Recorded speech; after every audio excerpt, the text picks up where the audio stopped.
Hey guys, and welcome back to this channel. In this video I'll be showing you guys how you can recover your Snapchat account. Obviously with an email or a phone number you can't do it without. So it's super simple to do. For instance, you forgot your password just because you haven't opened Snapchat in a very long time. Make sure you know the email you're using.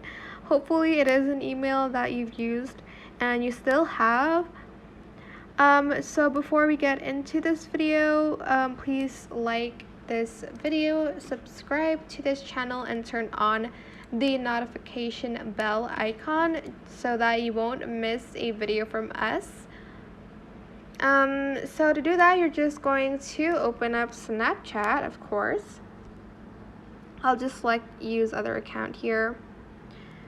And then here, for instance, you forgot your password, you've clicked in your phone number, email, username. So I forgot your password, and you can either choose how you want to reset it via your phone or via email.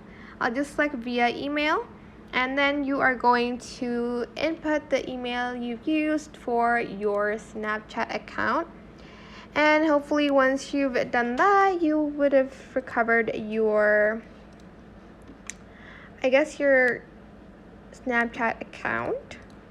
But that is it for this video. It's super simple to do. Make sure again you know your phone number or your email that you've used for Snapchat. I hope this tutorial was helpful for you guys. Don't forget to like, comment, share. Also subscribe to this channel if you haven't done that already. If you have any more questions about this video, just leave it in the comment section down below. I will try my best to answer them all for you guys. And if you found this video helpful, please click the thanks button as well. That is it for this video. Thank you so much for watching. Bye.